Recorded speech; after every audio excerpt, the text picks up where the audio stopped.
if we move on, and we have got to my beloved little cranberry, and those are the little cranberries. Last year it produced 1, this year it's got about 20. The problem is that it does get a bit swamped by the gourd, and the gourd actually grew over it at one point and knocked off a load of cranberries. But it's doing well. It is doing well. Another white currant, which did okay. This is our pear tree. It flowered, but didn't produce any pears. That's perfectly normal. It is immature. So, again, deciduous. The first to flower, and the first also for its leaves to start to go funny. Marrow. The marrow has produced quite a lot this year, and is still flowering. It's still flowering, it's still going, so this is going to go into September. I mean, look down there, look at that. Those are all little baby marrows. Marvellous. The Conservatory Club then, I've already shown you the small cucumbers. These are our tomatoes. They have done surprisingly well, considering they are not an outside variety. They are even still flowering. See? They are producing tomatoes down here, but they are not ripening very quickly, which is a worry to me, because, you know, it's the sun that makes them ripe, and if we don't have a lot of sun... my aubergine plant is trying very hard. It is trying very hard here. It's flowered several times, but it is most unhappy, and I don't know if we are going to be able to turn that into an aubergine by the middle of September, I'm afraid. Chard is a great disappointment.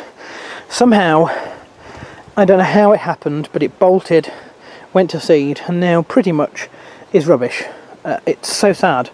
There's perhaps a few round here, maybe a plant or so round here that's not too bad, but the rest will be horrible tasting now. The spinach, it's good, but it is now almost at its zenith, which means you can see it's starting underneath to sort of, the leaves are beginning to die back. The late potatoes are still in. Been a good year for potatoes. But you can see that there's still some that need harvesting. Every week another plant dies, and when it dies it needs to be dug up. But this is the area that's been cleared so far. So we've had quite a lot. Summer garlic needs digging up now. And again, you'll find that it's perfectly alright. There are cloves, but they are very small. We hope to remedy that this year by planting before Christmas, like you really should. The onions have gone. Red, white, and shallots, they've gone, lifted, drying, and they're ready to eat. The leeks are looking more healthy than they have ever looked before this time of year. You know, these will keep swelling through the autumn. The bottom leaves are starting to die off, but they will swell and swell and swell, and in about 3 months they will be ready. The sweet peas, late bloomers, what can we say? It's been a dire year for sweet peas, a dire year. We only managed 1 wigwam. Most of them died, but we do have a few. We've got white, pink, and a purple, and a variegated sort of blue there. There's the blue, there's the pink, there's the purple, and there's the white. And what has helped is the fact that when we only had a few, me and Sue made the decision to basically take all the flowers, because picking the flowers is one thing that stimulates it to grow, and it's worked. But we are fast running out of time with these now. 2 or 3 weeks, the whole thing will be dead. Beans, runner beans. They're not bad, are they? They're not bad. We've had loads of them, and they are still flowering. Still flowering. The growing tip on this one has stopped, but the growing tip on some of the others is still growing. So this one is now about out. These will turn into pods, and when that's finished, the whole plant will die. Not so for our beans, which are over this other side here. And you see, the good thing about a legume bay is that at least we'll have all our beans close together. Here we are. Not so here. If we look up here, you can see the growing tips are still going. There we are, still winding their way around, still flowering in abundance. Up here at the top, there we are, you see, still wandering off into the distance. So this thing possibly hasn't even finished flowering, let alone producing things like that. We wanted to remove the cloche here on our brassicas, but in order to do that we are going to have to chop right down there, because it's got itself attached and it's working its way over and it's flowered and it's, yeah, it's, you know.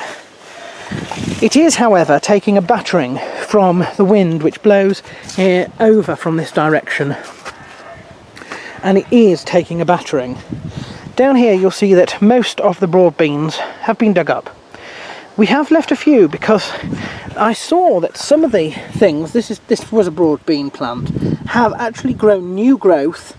The new growth has flowers on it, there we are, and those have the potential yet to produce us with a small late crop at the end of September, so we're hoping for that. The green beans haven't done so well because they've been planted far too close to the runner beans. The cane, they have managed to collapse. That is not the wind, that is because this plant has pulled it in that direction. So, but the glorious thing about this is that most of these were planted from seeds. In fact, if you look back on my video profile, you will discover the video where I was planting these. So there we are. Let's continue our tour from where we were then, back over here. And we've come to the raised beds. This winter we hope to put in a raised bed there, and a raised bed there, which will give us 4 raised beds.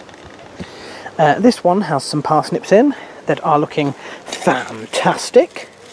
That's good, hardy parsnips. So these will keep looking green for a long time yet. They don't need to be harvested for another 4 odd months. Our sweet potatoes are still growing, and again you don't harvest them until they start to die back. And they're, I think about November maybe. So it looks like ivy, but it's not. The last of our salads growing there. Some lamb's leaf lettuce,